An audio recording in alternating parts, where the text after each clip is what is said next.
Olá, amigos da Leandro Stormer, eu sou Thiago Bizzi e esse é o último farol de 2015.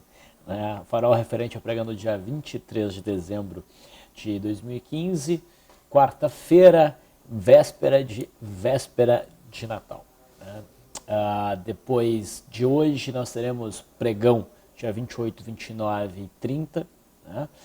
Depois o mercado para de novo por conta do Réveillon. São dias que tendem a ficar bem parados, né? Por conta, aí, obviamente, das festividades. E o mercado volta a negociar aí na sua plenitude, digamos assim, no dia 4 de janeiro. Tá? Até lá, de hoje até o dia 4, então abrangendo os dias 28, 29 e 30, nós não teremos transmissões no nosso site, leandrostormer.com.br, e também nós não teremos atualizações de farol ou qualquer coisa referente ao mercado. Estamos de férias. Ok? Vamos então às movimentações deste último pregão do ano na prática, pelo menos para mim. Nós tivemos um dia de alta. Né? Ontem o mercado iniciou um processo de repique, mostrou muita timidez nesse movimento. Apesar disso, hoje o mercado novamente desenvolveu um movimento de alta, né? Mas com volume decrescente. Daqui para frente o volume deve ser decrescente até o dia 4. Né? E apesar desse movimento de alta, o cenário não muda.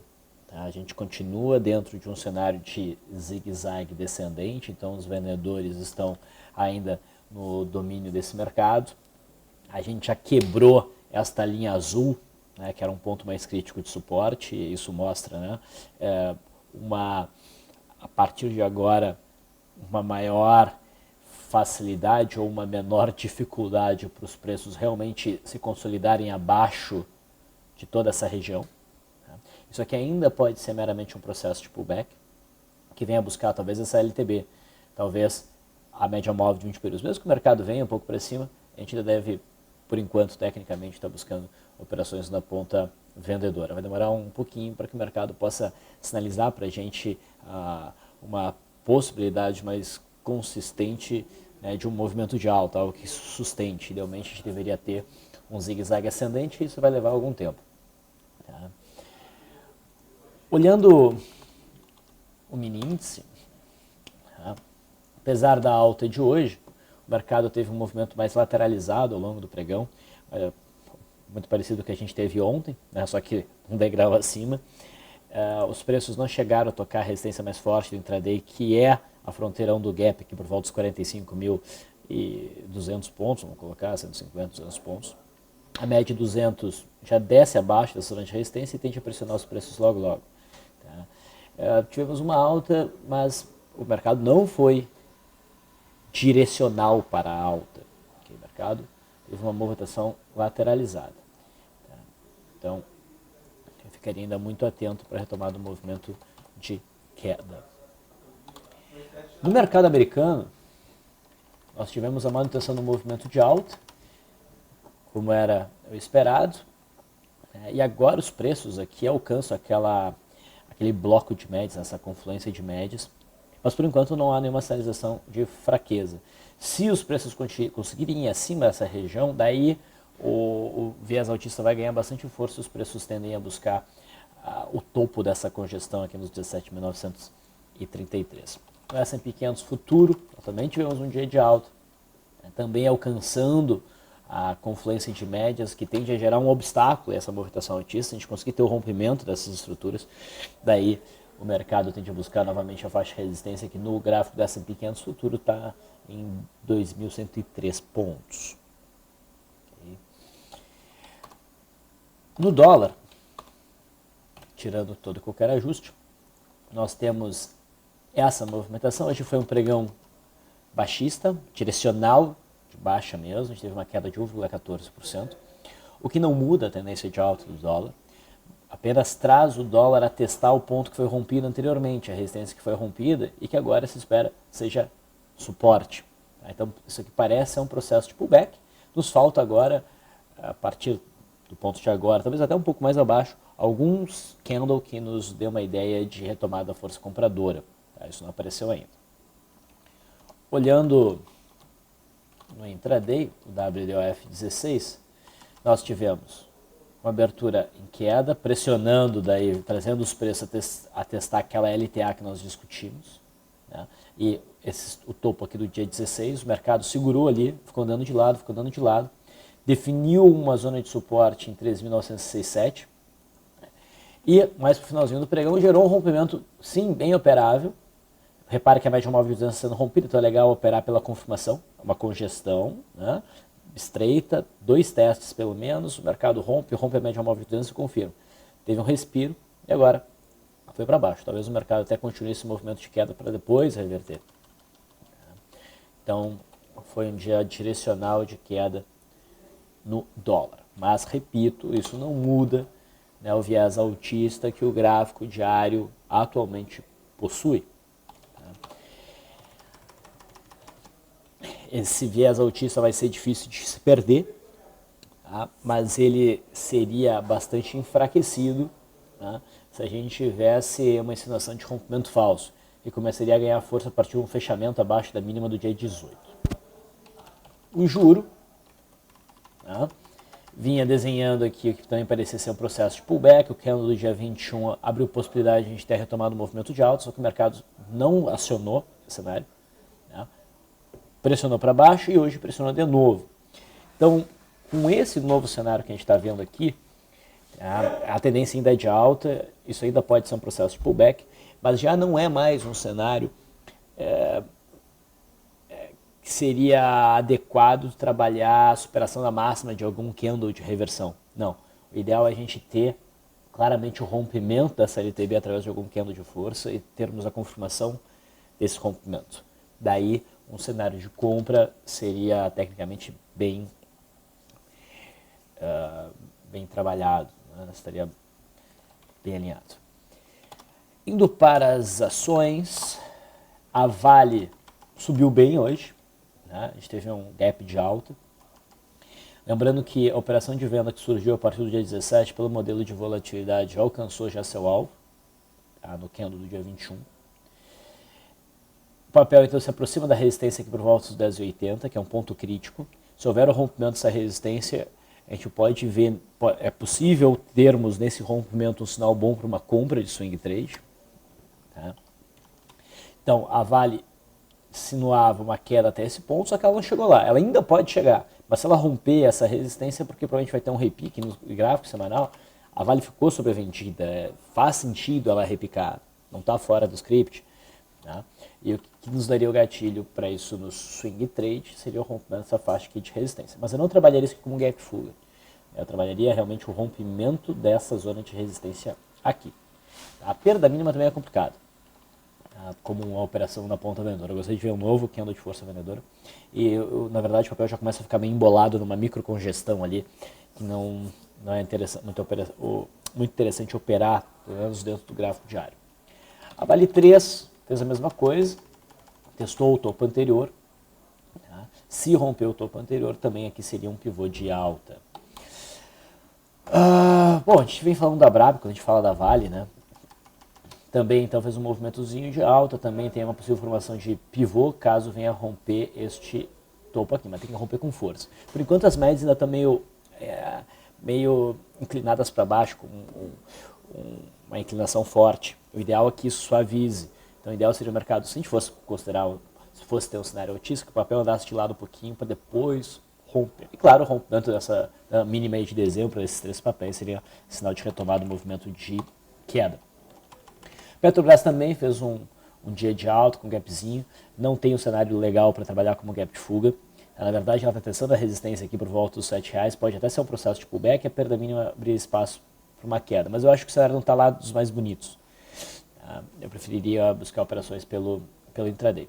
PTR4 está mais fraca, mais favorável a cair, e PTR4 está mais forte, o papel que provavelmente desempenharia melhor em cenários altistas, com estímulos altistas.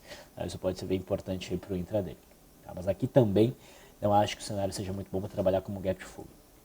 O setor de siderurgia, Gerdau não diz muita coisa, ainda vejo o papel tentando buscar o fundo em 4,57, o fundo aqui de agosto. A CSNA, que ganhou força hoje, ela até mostrou um volume significativo, deu uma puxada boa, que veio a trazer os preços acima dos 4,27. Como tem uma distância para essas médias, é possível que a gente tenha um movimento em busca das médias, mas não é um sinal dos mais consistentes para operações de swing trade. Talvez a gente possa tentar capitalizar isso com operações de day trade. Hoje teve um primeiro movimento, que eu confesso que não levei fé, mas acabou performando bem. E os em Minas está fraca. Ela vem tentando repicar, não vem conseguindo, provavelmente vai desenvolver um movimento meio lateral. Os em 3 hoje formam um martelo, depois de uma queda significativa, mas também não vejo esse sinal como forte o suficiente para se arriscar uma operação de retorno à média. O setor bancário, Bradesco fez um inside day, também não muda muito o cenário, continua com viés baixista. O rompimento dos 19 aqui provavelmente levaria a uma nova rodada de quedas.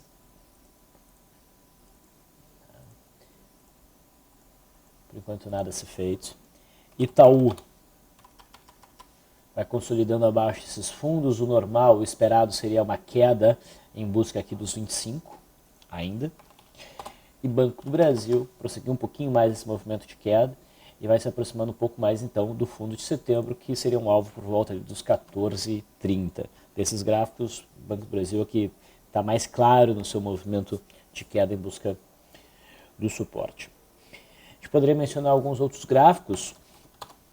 BIF3, papel que está ganhando força, uma crescente de volume, apesar de a gente estar entrando em pregões de volume cada vez menor. A forma como o papel vem se comportando me sugere uma boa possibilidade dele nesses próximos 3 pregões aí de menor movimento conseguir desempenhar um movimento de alta em busca aqui dos 13,85, 13,90. É o papel para acompanhar no intraday, para quem vai operar nesses dias. Do ponto de vista de swing trade fica um pouco difícil aí a operação. Não vejo uma brecha muito clara. GET4 é outro papel que está ganhando força. Ele já fez um movimento significativo de alta aqui, rompendo todos esses topinhos prévios, respirou, a média virou e agora está tentando até romper um pivô. Ficou muito no limite, não dá para dizer que rompeu. Mas até pela forma como o papel fechou, a ficar quase aí um opening power breakout, não está perfeito, mas enfim, é um cenário que mostra que o papel está com desejo de subir. Então, outro papel que merece acompanhamento no próximo pregão e pode dar aí uma boa oportunidade, tem que seja intraday. Gol, ontem fez o que poderia ser uma barra de exaustão, a gente não teve um trade guerrilha, pelo contrário, o mercado acabou até gerando uma pequena oportunidade, que não ficou muito claro, por isso não se operou aqui no intraday, de rompimentos desse suporte, mas voltou no final e formou aí um candle meio de dúvida, mas não é o suficiente para a gente buscar trade de retorno na média, mas nos chama a atenção para ficar mais de olho para a possibilidade desse sinal surgir. Okay? GRND3 deu uma boa puxada hoje, fechou na máxima e a gente pode chamar isso aqui de uma barra de ignição. Superação da máxima sugere uma movimentação altista, só que tem muito obstáculo pela frente. Tem essa média móvel de 200 aqui, tem uma LTB que a gente pode desenhar, então não parece o cenário mais interessante. A gente vai ver que tem uma barra de ignição mais interessante que a de hoje de Grandene. Tá? Bom, também no pregão de hoje. Magazine Luiza, esse é um dos papéis que mais me chama a atenção. A forma como o Magazine Luiza ignorou esses candles aqui me sugere bastante força no papel. A gente pode dizer que isso aqui é um maço bandeira. Tá? Olhando para trás, não tem resistência nenhuma significativa até o topo que nós tivemos aqui em outubro em 16,8. Então tem um bom espaço para o papel chegar lá, os 35% de espaço para o papel subir sem grandes dificuldades. Se tivesse que se posicionar em algum papel durante esse período aí, acho que, na minha opinião, o Magazine Luiza me parece o mais interessante. No gráfico de 15 minutos hoje, inclusive, gerou uma oportunidade de compra nesse rompimento, fluiu bem. A expectativa é que siga fluindo bem. Então, muita atenção nesse papel. A Multi3 bateu no seu suporte, essa grande congestão, suporte de setembro, aqui por volta dos 39,80. Ontem fez um candle não muito bonito, com uma sombrinha superior maior que a inferior, mas hoje abre um gap de alta, faz um candle neutro, mas as chances do papel conseguir repicar a partir da superação da máxima de hoje cresceram muito. Então é outro papel que a gente poderia olhar no intraday. Tá? MYPK3 chamou atenção ontem, chama atenção hoje de novo. Okay. Não acionou a máxima de ontem, mas forma outro candle interessante. Esses dois candles como conjunto fazem um sinal de retorno à média até mais razoável que o de ontem. Então a superação da máxima aí permite operações na ponta compradora. E também devemos ficar atentos no intraday, bandas estreitas. Natura. Ontem havia alcançado a média móvel de 21 períodos, hoje reage a média, faz um arame. Tem um gráfico aqui, né, digamos assim, simpático com o movimento de alta, se tivesse a superação da máxima. Mas não é um cenário que eu queira montar posição de swing trade. Apenas um papelzinho que ficou bonito. QGEP. Esse sim fez uma barra de ignição mais interessante. Até um fundo duplo, rompe essa faixa de resistência, rompe a média móvel de 20 períodos, tem um volume bem significativo e a média móvel de 200 está distante. Então, como barra de ignição, chama aqui também barra de elefante, esse papel está bem bacana. O problema, claro, é o stop que é longo, mas isso é característica do padrão. Ainda no pregão de hoje, Sabesp chamou atenção, fez esse candle forte. A gente pode até dizer que aqui a gente tem uma oportunidade por gap de fuga na superação da máxima, mas é o tipo de operação que eu preferiria focar mais no intraday. Perdão, não vou reiniciar a transmissão só por conta disso. Tá? Já está acabando de qualquer forma. CER3 também chama atenção, tá? Por ter repicado até esses fundos anteriores que formam resistência, a média 21 períodos está ali, e o candle é um candle de reversão mesmo, com bom volume, a perda mínima pode tornar um movimento de queda.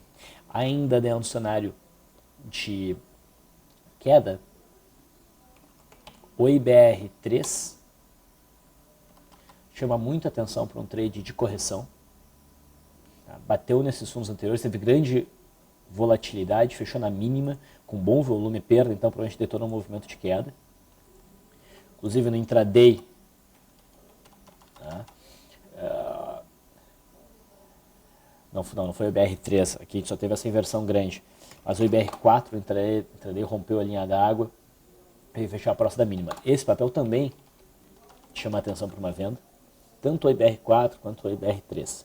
Qualquer um dos dois chama bastante atenção para a venda pela perda da mínima de hoje. Com isso, eu finalizo os papéis que mais chamaram a atenção no pregão de hoje. Como esta é a última transmissão que eu farei em 2015, eu aproveito esse farol para desejar a todos vocês um ótimo Natal, um maravilhoso Réveillon e que o ano de 2016 traga muitos trades bons para a gente. Até dia 4.